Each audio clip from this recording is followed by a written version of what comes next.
everyone, this is Devin Miller here with another episode of The Inventive Journey. I'm your host, Devin Miller, the serial entrepreneur that's grown several startups into 7 and 8 figure businesses, as well as the founder and CEO of Miller IP Law, where we help startups and small businesses with their patents and trademarks. You ever need help with yours? Just go to strategymeeting.com, grab some time with us to chat, and we're always here to help. Now, today we've got another great guest on the podcast, Ruby Brown Herring. And Ruby grew up in a farming community, which I did as well.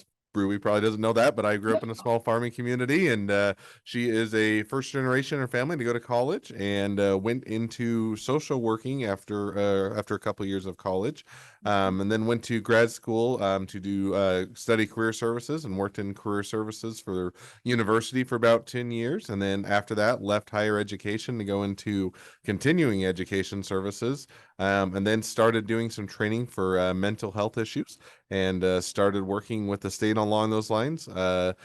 Even took a pay cut to do something that she loved, and then found funding for the program ended, started looking for a job, decided to do her own business, and shifted to employee wellness or well-being, as far as using that perspective to provide services to businesses. So with that much as an introduction, welcome on the podcast, Ruby.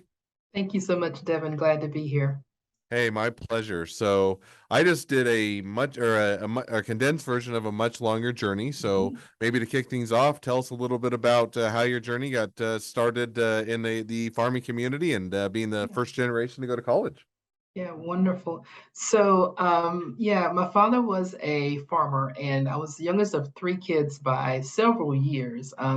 My siblings are 19 and 17 years older than me. So, when I came along, they had done most of the hard work in the family, but still, I was able to pick up on some of that entrepreneurial spirit that my dad had before he retired. And so I've always, growing up, saw him working either for himself or alongside one of his really dear friends, and my mom working for a factory. But just from that, I think one of the things that always stuck with me throughout my childhood and into adulthood was just how passionate my dad was about what he did, even on the days that it was hard work.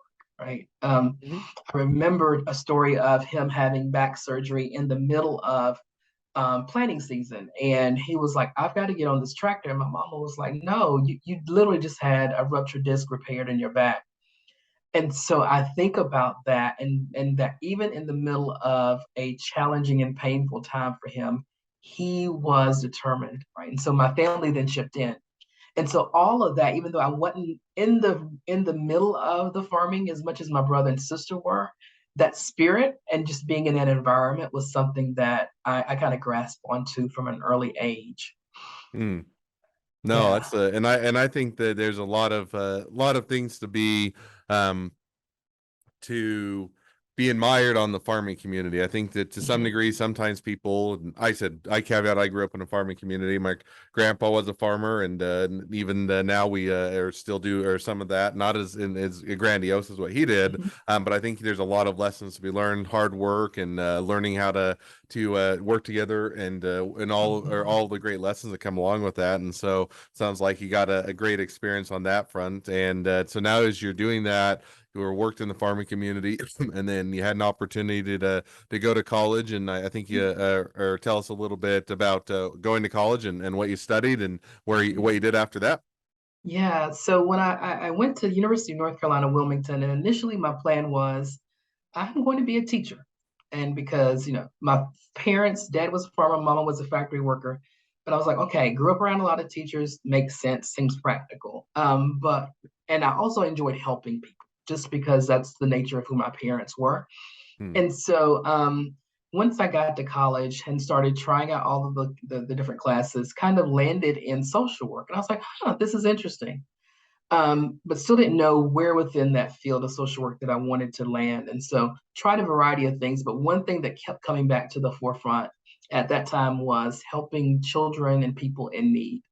Hmm. Um, and so I remember mentoring a young student that was elementary age, had lived in Wilmington, of course, all of her life being all 8 years, had never been to the beach. And I remember thinking, oh my goodness, 20 minutes away from the beach, and she'd never been. And what a world I opened up for her in that moment. And it made me also think about myself growing from a small farming community to a larger community like Wilmington, and then the opportunities that had opened up for me.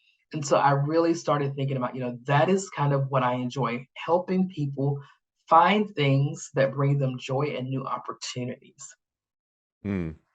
No, and I think that that's definitely a great field to go into, and certainly a great thing to set or to endeavor Mhm. to help other people along your career. And so went into college, and I think you came out and started working initially as a social worker, and then went Mhm. back to school for grad school to or switch over a bit to career services. Is that right? Yeah, yeah. My first job out of undergrad was a social worker in a nursing home. It felt like it fit because I grew up as a child of older parents. So it's like, okay, I think I can do this old people thing. And it was great. I enjoyed the aspect of just helping folks at a point in their life where they needed support, but also helping their families. So in my role, part of it was working with our admissions coordinator on the front end. So as families are coming in for placement for their loved one, helping them navigate that process and providing support, not from a counseling perspective, but just that support and psychosocial education piece, and Mm, loved it. And then developing that relationship with my residents, and just seeing many of them that were in a place in life where it was very challenging for them. Seeing family members that would come in and say, "Hey, I'm struggling with this because my mom, my dad, my loved one, whomever is going to be here just for 30 days while they rehab from hip replacement." But seeing the strain that placed on that relationship, really just connected with me in a way because it made me think about my own parents and aging. But again, it brought me a sense of joy. Loved that work, but also knew that's not what I wanted to do for the rest of my life because I tend to take on other people's things. And so I was like, yeah, I can't, this is too much on my heart. And so worked 2 years and 2 weeks to the very day and left and went to graduate school at the University of South Carolina to study student affairs and higher education. Because I remember being in college and a friend of mine that I had gotten really close to that worked in student affairs was like, "Yeah, you can get a master's degree and do this." And I was like, "Wait, what? I can get paid mm. to do this cool stuff." So I left and went back to graduate school. So now, first of all, you're like, oh, that's a great idea. If I can get paid for something that's Right. exciting and I enjoy, why wouldn't you do it? So you go back to graduate school, you get the graduate degree, come out, and I think at that point you worked for for a university for about 10 years. Is that right? Yeah, I worked for a couple of different colleges and universities over that 10-year span. From started out in Florida, left there, went to Arkansas because my husband was from Arkansas, so we moved back to Arkansas. Left there, went to South Carolina, trying to get closer back to my mother in North Carolina, and then finally the last 3 years in the profession, I was in the state of North Carolina working at Duke University. So it was fun. I love it because I was still able to help students find their passion and their joy. And so it always took me seeing her eyes open up when she saw the beach for the first time. And so with my students, as I helped them find the majors or the career paths that brought them joy, it just felt like it was coming full circle for me. No, that's awesome. That's or fun that you're able to work in the university system for that period Mhm. of time and get that enjoyment. So now I think as we talked a little bit before, Mhm. as so you worked for a couple different universities for about 10 years, and then then you switched over from working for higher education to doing a bit more of Mhm. continuing education services. Is Mhm. that right? Yeah, that's right. So here in the state of North Carolina, we have what's called the Area Health Education Centers program. And we have there are various ones across the state, but the one here in North Carolina that I work with was centered in Raleigh, where I live. And I started off doing continuing education for medical professionals because my last job in higher ed was as the career counselor for pre-med students. So I had done a lot of relationship development with doctors, and so that was a skill set that I was able to bring from that past career of higher education into continuing ed. And so worked there in that role for a couple of years, planning CE opportunities for doctors and other healthcare professionals. and then had an opportunity to shift within that same organization, Devin, from medical professionals to mental health and public health professionals. And so, again, full circle, coming back to mental health, social work type space, and doing continuing education for professionals in those fields.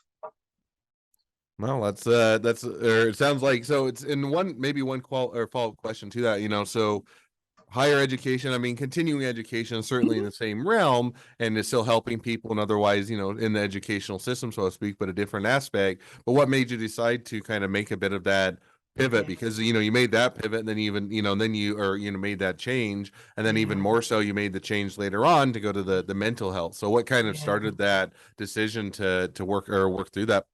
Yeah, that's a great question. Part of it for me was flexibility and work life balance initially. I worked in the university setting that I was the only staff member with young children. I have twin girls who at the time were 2.5, and I needed some flexibility to be able to be out when they needed me. And so that was part of the shift. And when I found the position in continuing education, I was thinking, I've worked with physicians. I have that rapport. I know a lot of the terminology, and it still allow me to use some of those skills from higher education with communication, program development, presentation skills. And so that was one of the things that really caught my attention about that job. Plus the fact that it allowed me to have some flexibility, and a pay raise doesn't help, it doesn't hurt much either. So that was really the main thing, that having that flexibility while still using some of those skills. Mm. No, that makes perfect sense. So now, as we did, as I mentioned a bit before, and or, not ruining the ending too much because it's still an ongoing journey. But then you started kind of that transition where you went to Mhm. continue education, and then you went to work, for mental health, and that kind of leads us up a bit to where you're at today. So you went to mental health, and then from there kind of transitioned over to, or I guess we'll pause there. So you went to mental health, work for the state. You Mhm. know, that one, I think you mentioned that one, the was fun, loved it. Eventually, with a Mhm. lot of state programs, funding goes away or it ends or it Right. gets cut. And so, kind of as you're saying, I love this, wish I could do more, but funding's not there. Kind of, how Mhm. did that go, and how did you decide what to do from there? Yeah. So I had the opportunity that you're talking about. Was this mental health first aid coordinator for our state, and loved it because it was around mental health. My family had a mental health journey with one of my daughters. And so I was passionate about that particular training program. And so um, developed relationships with folks, which I had really honed that skill set when I was working in the continuing education field with a lot of folks around the state. And so once that funding ended, I started dabbling into doing some training independently, starting my small business, but still connected to mental health.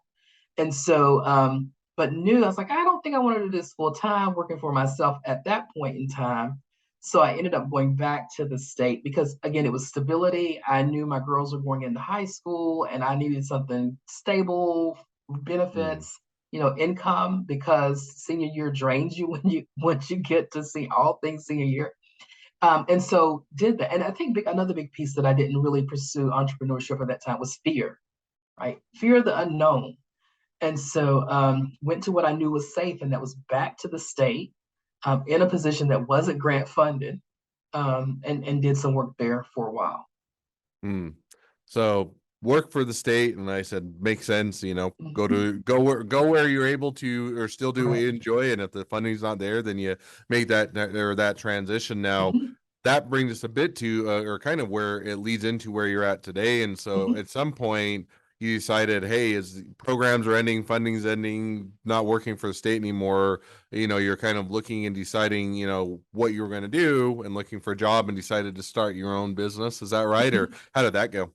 Yeah, so I started my little small business when I was laid off, and then what I found myself continuously coming back to was, I like this. I like the being able to be at tables that I want to be at, walk away from tables I don't want to be at, and even lean into work that I can manage and control. And so enjoyed working for the state. Felt that I was making some impact, but as many jobs, there are only so many things that you can do within certain restrictions and guidelines. And so I was at a point in my professional career and personal career that I felt, I enjoy it, but this is not where I think I can have the greatest impact.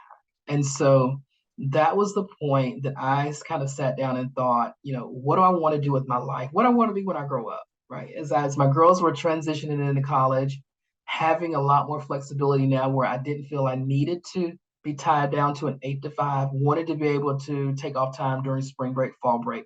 And so as the pandemic hit, I started building my business a little bit more, and it started. I joke with some of my friends.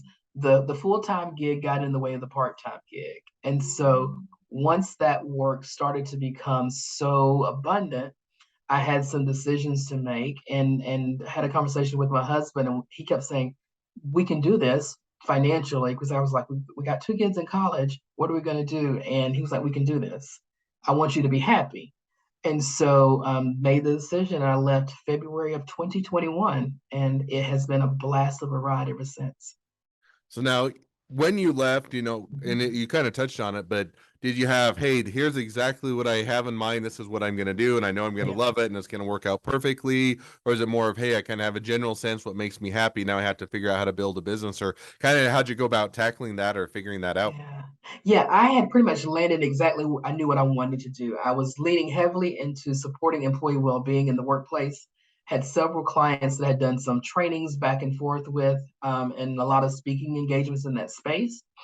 So I had an established client base that Mm. made me feel safe and being able to walk away. But yeah, I knew where I wanted to be. It was walking in that space, and just wanted to be able to develop more time to doing that. No, that makes perfect sense. Yeah. So now, as you've kind of decided, okay, I'm going to go out on my own, I'm going to build something, I'm going to do my own business, it's going to be Mhm. wonderful and great. Did it go exactly according to plan? Did you love it, enjoy it? Was it one of those where it was bumpy and overall you enjoyed it, but it was still a lot of stress? Or kind of give us an idea, how did that go, and kind of where are Yeah. you at today? Yeah. So initially, once I gave my resignation, I was like, "Ooh, what did I just do?" Right? Because it's again that comfort and the things that we know to be safe was gone. But once I took a step back and said, "Okay, this is what you've been asking for. This is what you've been praying for. This is what you want to do. The work is coming." And so I just leaned into it. Was able to network. I mean, I spent a lot of time cultivating relationships on LinkedIn with folks that were doing similar work, um, reading as much as I could so that I can continue to develop that skill set to be able to offer new services and products for my clients. And so I have had a blast. I have not stopped running since I left. I remember the week that I left my state job. I left on a Friday. That following Tuesday, I had a presentation for a new client, and so I have had a blast. I've had to turn away a couple of folks for a couple of reasons. Didn't have the time, but they also weren't the right fit for the areas that was focusing on. But it has been great, and business is continuing to grow. No, that's awesome, and Yeah. definitely it's fun that as you're going out, trying a new thing, Mhm. pursuing a business, that if it continues to grow and find that success, that it's definitely makes it all worthwhile, even if it's still a lot of time, money, and effort to get things going, Right. which is almost always the case. So, Mhm. so now with that, now as we've kind of caught up to the present day of your journey, it's always a Mhm. great time to transition to the two questions I always ask at the end of each Mhm. episode. So we'll jump to those now. So the first question I always ask is, along your journey, what was the worst business decision you ever made, and what'd you learn from it? Oh yeah.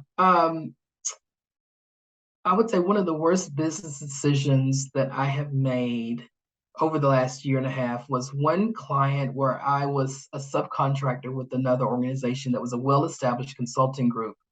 Um, I could provide a service that they needed, was passionate about being able to do that for this third party organization that they were working on behalf of. But what I found is that I was a subcontractor, and they made it very clear that I was a subcontractor, so that there were issues that would pop up that weren't as addressed as quickly as I would have liked to them to have been, even to the point of some things contractually that they weren't honoring. And so um, I made the decision to walk away. Mm, And it was hard because I was like, but I don't want the customer who was the federal agency that they were funded through. I don't want them to suffer because the middleman, right? Their policies, procedures aren't working. But I said to myself, but you control your organization. And if your organization is not being supported, right, when you're told you're just a contractor, our priority is payroll. I need to know that I'm valued in places that I'm working in. And so the thing that I took away from that is work with folks who value what you bring to the organization, to their organization, whether you're a subcontractor or not. You bring value and should be valued, and folks should respect that. And if mm, they don't, you can walk away. And I've kind of taken that. One of the things I've told my husband and my kids: all money ain't good money. And so, as much as I didn't want to walk away because of the top level customer, I needed to walk away because I was not ready to sacrifice something that was important to me and that was being valued as a subject matter expert and as a vendor with the client.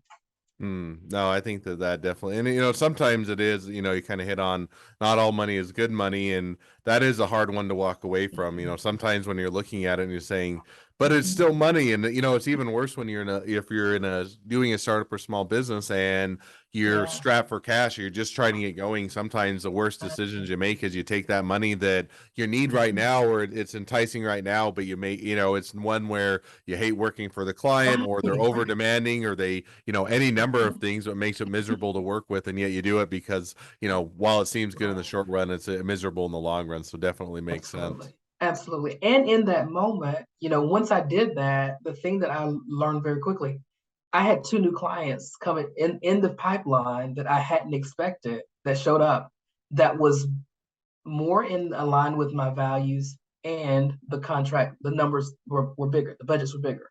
So it Hmm. works out. So I think for a lot of us as entrepreneurs, just understanding that yes, finances are important to keep. We all have a business to run, we have lives to support, but really sticking to those things that are valuable and important to you. Hmm. And for me, it's about being respected. No, I definitely think there that definitely makes sense, and sounds like Earth got a lot of things figured out. So, but with that, now as we excuse me, now as we wrap towards the end of the Mhm. episode, if people want to reach out to you, they want to be a customer, they want to be a client, they want to be an employee, they want to be an investor, and I have a coughing fit apparently, they want to be an investor, or they want to be your next best friend, what's the best way to reach out to you, contact you, find out more? Yeah, reach out to me at Ruby Brown Herring on LinkedIn. And I'm also on Instagram at RBH Wellness Solutions. And so reach out. I love connecting with new people. If it turns into a client relationship, fabulous. If not, I like meeting new people and making professional connections. Awesome. Well, I definitely encourage everybody to reach out, make those great connections, support a great business, and find out more. And so, with that, thank you again for coming on Thank the you. podcast. It's been a fun, it's been a pleasure. Now, for Absolutely. all of you that are listeners, if you have your own journey to tell and you'd like to be a guest on the podcast, we'd love to have you. So let's go to inventiveguest.com, apply to be on the show. A couple more things as listeners. If you can click share, subscribe, and leave us a review, helps us to make sure that everyone finds out about all these awesome episodes.